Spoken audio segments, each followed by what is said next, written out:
क्या हुआ जब 20 साल की यह लड़की अचानक वृंदावन के यमुना नदी में दौड़ने लगी और फिर जो हुआ उसे देखकर वहां खड़े सभी लोगों के होश उड़ गए।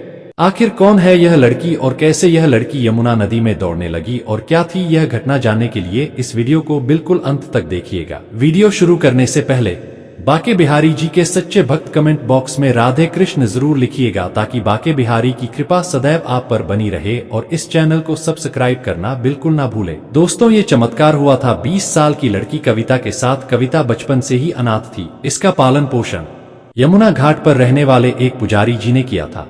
सबसे दुखद बात तो यह थी कि वह बच्ची ना देख सकती थी, ना सुन सकती थी और ना ही बोल सकती थी। ऐसे में उसको पुजारी जी ने सहारा दिया और उसके माता पिता बनकर उसका पालन पोषण किया। लेकिन शारीरिक असमर्थ होने की वजह से वह पढ़ाई नहीं कर पाई।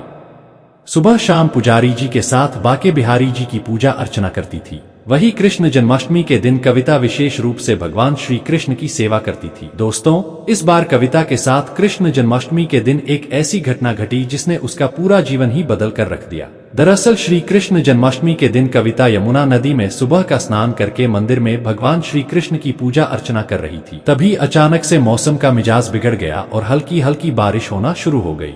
अब कविता पुजारी जी की राह देख रही थी ताकि पुजारी जी आए और उसको नदी के पास ले जाकर उसका व्रत खुलवाए। कविता बचपन से ही कृष्ण जन्माष्टमी का व्रत रखती आ रही थी और नदी के पास जाकर शाम की पूजा करके ही अपना व्रत खोलती थी। लेकिन पुजारी जी खास किसी के कहने पर दूर किसी गांव में पूजा का कार्य करवाने गए हुए थे। ऐसे में उनको आने में देरी हो गई। जब कविता से रुका नहीं गया तो वह बाहर निकली और दीवार पकड़ पकड़ कर यमुना के घाट पर जाने लगी। जैसे ही कविता आखिरी सीढ़ी पर पहुंची तो उसको किसी का धक्का लगा और वह फिसलकर नदी में जा गिरी। बारिश के कारण यमुना नदी का बहाव काफी तेज था और वह बहती हुई नदी के बीचों बीच चली गई। और जब पुजारी जी घर पर आए और उन्होंने देखा कि कविता तो कहीं नहीं है, तो पुजारी जी के होश उड़ गए कि आखिर कविता गई तो कहाँ गई।